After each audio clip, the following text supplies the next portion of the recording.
Hi viewers, welcome to our channel. So Konda Surekha garu Nagarjuna గారి పైన, కేటీఆర్ గారి పైన, సమంత గారి పైన చేసిన వ్యాఖ్యలు ఎంత వివాదాస్పదంగా మారాయో మనందరికీ తెలిసింది. సో కేటీఆర్ గారు అప్పుడే లీగల్ నోటీస్ అయితే పంపించేశారు, 24 గంటల్లో క్షమాపణ చెప్పాలని చెప్పేసి. నాగార్జున గారు మాత్రం పరువు నష్టం దావా వేయడం జరిగింది. ఒకటి క్రిమినల్ చర్యలు తీసుకోవాలని చెప్పేసి, అలాగే 100 కోట్ల డిఫమేషన్ కూడా కట్టాలి అని చెప్పేసి వేయబోతున్నట్టుగా కూడా తెలుస్తుంది. మరి ఏం జరగబోతుంది ఈ ఇష్యూలో? మరి కొండా సురేఖ గారిని అరెస్ట్ చేసే ఛాన్సెస్ ఈ పరువు నష్టం దావా కేసులో ఉంటుందా లేదా? సో ఇప్పుడు ఇదే అంశం డిస్కస్ చేయడానికి ప్రజెంట్ మనతో పాటు criminal court advocate V K Vijayalakshmi గారు ఉన్నారు. వాళ్ళతో ఒకసారి మాట్లాడదాం. నమస్కారం మేడం. నమస్తే. మేడం, ఫాలో అవుతున్నారు కదా మన కొండా సురేఖ గారి వ్యాఖ్యలు ఎంత దుమారం రేపో మనందరికి తెలిసింది. ఇప్పుడు నాగార్జున గారు అయితే కంప్లైంట్ చేస్తారు. పరువు నష్టం దావా విధానంలో 2 పద్ధతులను ఆయన పెట్టారు. అంటే ఒకసారి జైలు క్రిమినల్ చర్యలు తీసుకోవాలని ఒకటి, ఇంకోటి 100 కోట్ల డిఫమేషన్ కట్టాలి అని చెప్పేసి కూడా పెట్టబోతున్నారు. మరి ఏం జరిగే అవకాశం ఉందంటారు మేడం ఇష్యూలో? ఏం జరగాలి అంటే వాళ్ళకి అక్కడ ఎంత నష్టం జరిగింది అనే అంశము కోర్టు వారు నిర్ణయిస్తారు. ఇప్పుడు ఎవరైనా డిఫమేషన్ వేశారు అంటే వాళ్ళ వాల్యూ ఏంటి అనేది కోర్టు చూస్తుంది. అంతేకాని మనం ఎంత కోర్టు చేసామో అంత ఇవ్వాలి అని ఏం లేదు. కాకపోతే ఎవరి హక్కులని కాలు రాసే హక్కు ఎవరికి లేదు. ఎవరి పర్సనల్ లైఫ్ గురించి మాట్లాడే హక్కు రాజకీయ నాయకులే కానివ్వండి, పొలిటీషియన్ ఏంటి సినీ ఫీల్డ్ మీడియా వాళ్ళు అవనండి, ఎవరికైనా లేదు అది. సో ఆవిడ అనడం మాత్రం తప్పే. దానికి వాళ్ళు డిఫమేషన్ కేసు వేయచ్చు, ఫైల్ చేయొచ్చు. కోర్టు నిర్ణయిస్తుంది ఏం చేయాలి అని.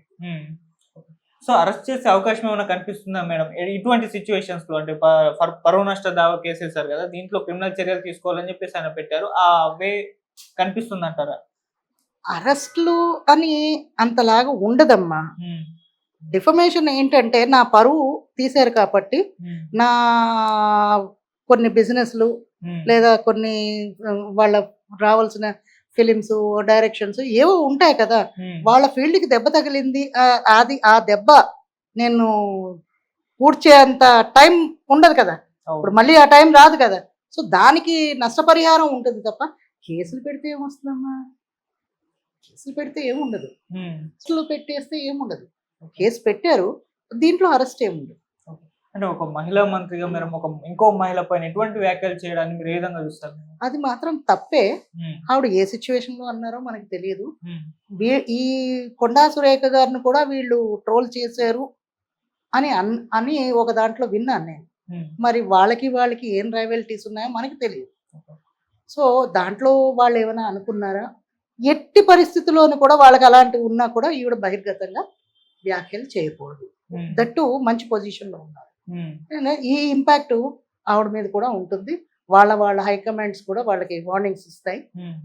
వాళ్ళ పార్టీ తరఫున కూడా వాళ్ళకి వార్నింగ్స్ వెళ్తాయి. అలా వేరే వాళ్ళని కించపరిచే దుర్భాషలాడే హక్కు ఎవరికి లేదు.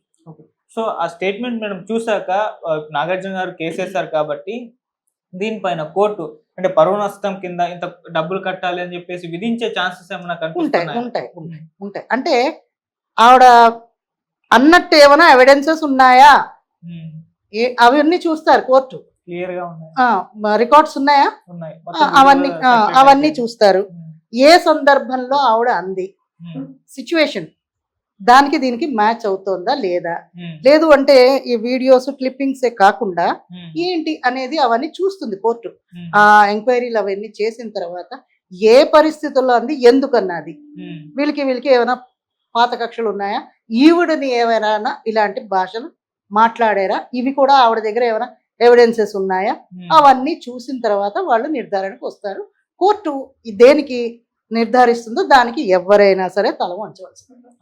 మేడం, ఈ కంప్లైంట్ తర్వాత నమోదైన తర్వాత మళ్ళీ ఇంకోసారి కొండా సురేఖ గారు మాట్లాడారు. అప్పుడు కూడా వెనక్కి తన మాటలను తీసుకోవట్లేదు. అంటే సమంత గారి విషయంలో నా మాటలను వెనక్కి తీసుకుంటున్నాను అప్పుడు చెప్పారు, కానీ కేటీఆర్ గారి విషయంలో నేను మాటలను వెనక్కి తీసుకోను, సమంత నాగచైతన్య గారి విడాకులు కేటీఆర్ గారు వల్లే అయ్యాయి, ఇప్పటి వరకు వాళ్ళు ఎందుకు చెప్పలేదు? సమంత గారు చెప్పారా, నాగచైతన్య గారు చెప్పారా, వీళ్ళు ఎవరు కూడా బయట పెట్టలేదు, అందుకే కదా ఆ రీజన్ ఉండబట్టే కదా అని చెప్తుంది. అంటే వాళ్ళ పర్సనల్ విషయాలు వీళ్ళు ఎందుకు బయట పెట్టాలి? అది సో వాళ్ళ పర్సనల్ విషయాలు మాట్లాడే హక్కు ఆవిడకి లేదు. అదే చెప్తున్నాను కదా నేను. అది ఎందుకు అంటున్నారు ఆవిడకైనా దీని నిజాలు ఏమైనా తెలుసా? అంతే కదా, దీని ఎవిడెన్సెస్ ఆవిడ దగ్గర ఏమైనా ఉన్నాయా? అది కనుక ఆవిడ కోర్టులో ప్రొడ్యూస్ చేయాలి. ఇవన్నీ అడుగుతారు కోర్టు వాళ్ళు. అయినా కూడా పబ్లిక్ గా ఎవరి పర్సనల్ విషయాలని పబ్లిక్ చేయవలసిన స్వేచ్ఛ ఎవరికి లేదు. మేడం ఇప్పటి వరకు అయితే పార్టీ నుంచి ఎటువంటి యాక్షన్ ఆమె పైన తీసుకోలేదు. సో తీసుకునేటట్టుగా కూడా కనబడట్లేదు. సో దీన్ని అలాగ ఉండదమ్మా. ఉమ్, పార్టీలో మేము యాక్షన్ తీసుకుంటున్నామని పార్టీ చెప్పవలసిన అవసరం లేదు కదా. ఉమ్, వాళ్ళకి ఉండే రూల్స్ అండ్ రెగ్యులేషన్స్ వాళ్ళకు ఉంటాయి. ఉమ్, వాళ్ళు తీసుకున్నారో లేదో మనకి తెలియదు, కానీ ఉంటుంది కంపల్సరీ. వెయిట్ అయితే ఉంటుంది, ఉమ్, ఉండదు అని అనడానికి లేదు. ఆవిడకి కొన్ని ఉంటాయి రూల్స్, ఆవిడ ఎందుకు అన్నారో మనకి తెలియదు. ఉమ్, సో ఏ సిచ్యువేషన్ లో ఆవిడకి అనవలసి వచ్చిందో ఆ సిచ్యువేషన్ కూడా మనకు తెలియదు. ఉమ్, అంటే వీళ్ళకి ఏం గొడవలు అయ్యాయో మనకి తెలియదు కదా. ఓకే. సో అవన్నీ బయటకు వస్తాయి. కోర్టుకు వెళ్ళింది అంటే మాత్రం కోర్టులో ఇవన్నీ ప్రొడ్యూస్ చేయవలసి వస్తుంది. మేడం కేటీఆర్ గారు కూడా 24 అవర్స్ టైం ఇచ్చారు. లీగల్ నోటీసులు పంపించేశారు. క్షమాపణ చెప్పాలి 24 గంటలు అని చెప్పేసి. మరి ఆమె అయితే వెనక్కి తగ్గలేదు. ఈ లీగల్ నోటీసుల ద్వారా ఏమవుతుంది? లీగల్ నోటీస్ కి రిప్లై ఇవ్వాలి, ఉమ్, క్షమాపణ చెప్పాలి అని అన్నారు అని అంటే ఆవిడ దగ్గర ఏమైనా ఎవిడెన్సెస్ ఏమైనా ఉన్నాయా, ఉమ్, దాన్ని పట్టుకుని లీగల్ నోటీస్ కి రిప్లై ఇవ్వాలి. ఉమ్, ఇచ్చిన తర్వాత మరి వీళ్ళు కూడా కోర్టులో ఫైల్ చేసే అవకాశం ఉంటుంది. ఉమ్. సో ఈ విషయంలో నాగార్జున గారు ఒక్కరే కంప్లైంట్ చేశారు. సమంత గారు అయితే జస్ట్ ట్వీట్ చేసి వదిలేస్తారు కానీ రియాక్ట్ అవ్వలేదు. సో ఆమెకు కూడా కేసు పెట్టే అవకాశం ఏమైనా కనిపిస్తుందా మేడం? ఇప్పుడు ఆ అమ్మాయి విడిపోయింది కాబట్టి ఆ అమ్మాయి జీవితం ఆమెది ఇష్టం కాబట్టి ఉమ్, ఆమె పెట్టవచ్చును, ఉమ్, నాగ చైతన్య పెట్టవచ్చును, నాగార్జున పెట్టవచ్చును, కేటీఆర్ కూడా పెట్టవచ్చు. ఉమ్, నలుగురు పెట్టచ్చు కేసు. ఓకే. ఎందుకంటే ఈ నలుగురికి సంబంధించింది. నలుగురు విడివిడిగా ఉన్నారు, ఉమ్, వాళ్ళంతా ఒకటే కాదు. Samantha and Naga Chaitanya okay wife and husband అయితే వాళ్ళిద్దరు కలిపి ఒకటి పెడతారు. నాగార్జున గారిది కూడా హస్తం ఇందులో ఉంది కాబట్టి ఇలాగైంది అని అన్నది కాబట్టి నాగార్జున వేస్తారు, కేటీఆర్ కూడా వేసే అవకాశం ఉంది. ఓకే. మేడం ఈ పరువు నష్టం ఇటువంటి కేసుల్లో అంటే నా మాటల్ని తప్పుగా మాట్లాడిన వెనక్కి తీసుకుంటున్న క్షమాపణ చెప్పేస్తే వదిలేసే అవకాశం కనిపిస్తుందా? అది కోర్టులోని ఉంటుందమ్మా. కోర్టులోని కేసు ఫైల్ అయిన తర్వాత ఉమ్, నిజానిజాలు చూసిన తర్వాత ఉమ్, ఒకవేళ నాది తప్పు జరిగింది, నేను క్షమాపణ అడుగుతున్నాను అంటే వాళ్ళ కేసు విత్డ్రా చేసుకోవడాలు అవి ఉంటాయి ఉమ్, ఉంటాయి ఉమ్, అలా ఉంటాయి. ఓకే. కానీ కోర్టులో ఫైల్ అవ్విన తర్వాత జడ్జి గారి ముందు ఇవన్నీ జరుగుతాయి.